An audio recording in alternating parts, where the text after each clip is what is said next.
When it comes to Ruan Mei coming out very soon, there are a lot of people looking at their account and thinking about their account when it comes to what characters actually would get a big boost from Ruan Mei coming out. Is she even worth it on my account? So today we are going to be looking at Ruan Mei and all the buffs that she's going to provide for these characters. We're going to be listing out all the characters that haven't been used as much, and we're also going to be listing characters that are going to get a big boost in their value due to Ruan Mei coming out. We are going to exclude characters like Sele, Donhung, and Jingyuan. These characters are already used by like 99% of the player base for Honkai Star Rail, so they have their supports. We already know they're good. Today's video is more specifically going to be on what characters that haven't been played as much, how many characters that haven't seen the spotlight for a very long time, who is going to jump up to that spotlight, who is going to get a big boost from this.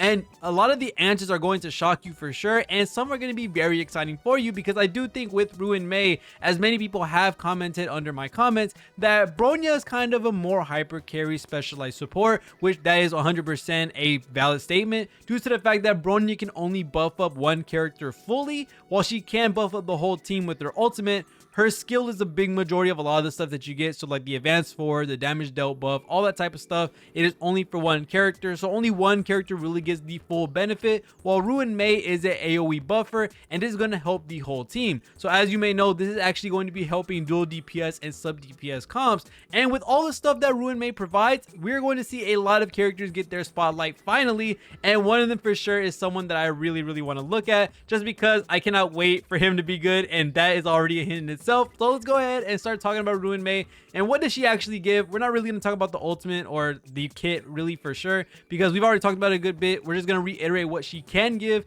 and what characters are going to be benefiting from this. So Ruan Mei, as we may know right now, when it comes to her talent, her skill, and her ultimate, she's going to be giving the provided buffs, which are weakness break efficiency for all allies, damage increase for all allies, all element type penetration for all allies, and she's also going to be prolonging the action when they try to recover, and she's also going to be giving extra speed. As you may know, a lot of these stats are universal stats and can work on basically anyone. So Ruan Mei is not going to be any short of team. She will be working on any team, but it does seem like she is going to be more fixated and help a lot more when it comes to the sub DPS option versus a hyper carry team. So what characters are actually going to get a big boost when it comes to having all these stats? I'm pretty sure you can already say, well, everyone technically, which is very true. Characters like Donhung, Jingliu, Sele, all these big shot DPS characters are going to get even more buff depending on what teams are going to be on. They might have some extra options that might be better than having Ruan Mei, but we're going to go ahead and talk about all the characters that are going to get a big boost and finally see the spotlight.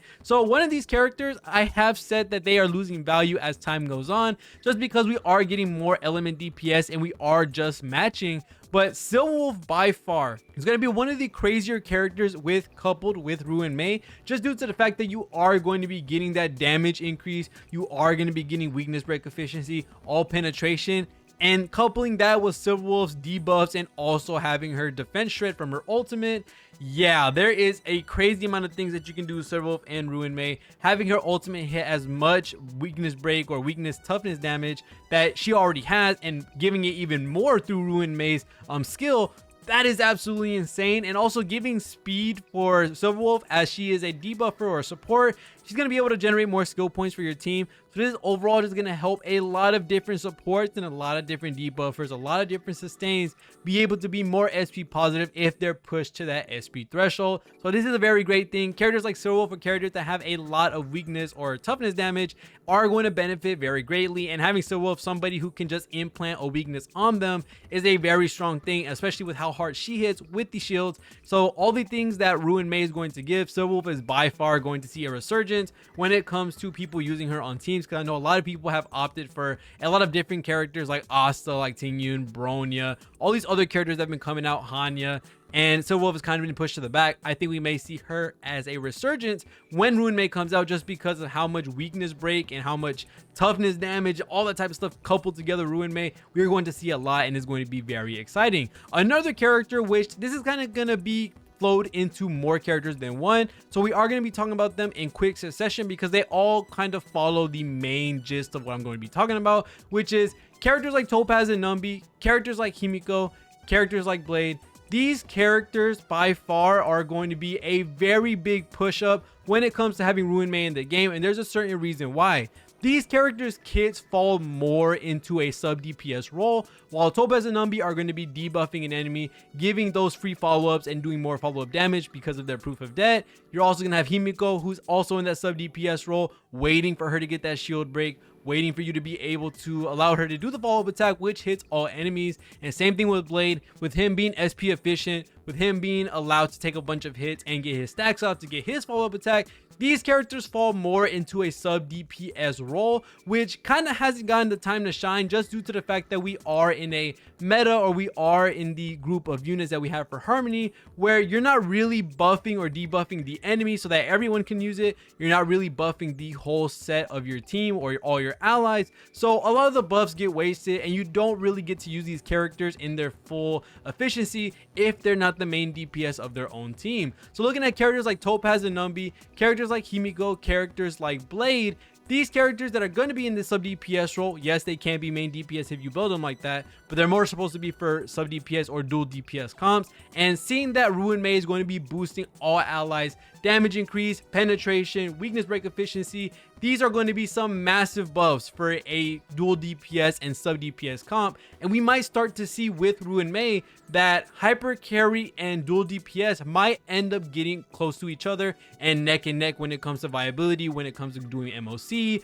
or pure fiction, all these type of modes that we have to see when it comes to Hypercarry versus dual DPS. A character like Himiko, for sure, with the weakness break efficiency, is going to be skyrocketing with how many shields she can actually break, with how many shields her allies can break, giving her a follow-up attack and making it a lot easier for her to be able to get that off and do a lot more damage, because that's her whole premise. So seeing that we are getting these things that are inadvertently helping out some of these characters fulfill their mechanics or fulfilling them in their role, having Ruan Mei in the game is going to be an absolute blast, especially for characters like Topaz and Numbi, Himiko and Blade, and one character that just hasn't seen the spotlight in a billion years, and I just can't wait for him to come out with Ruan Mei, which is Welt. Welt is going to be an absolutely insane character for sure. He has a lot of utility in his kit, and a lot of people know him for his slow, but if you're going to be building a break effect Welt, and it's going to be a lot easier to break them with Ruan Mei's weakness break efficiency, he also has the all penetration from Ruan Mei as well,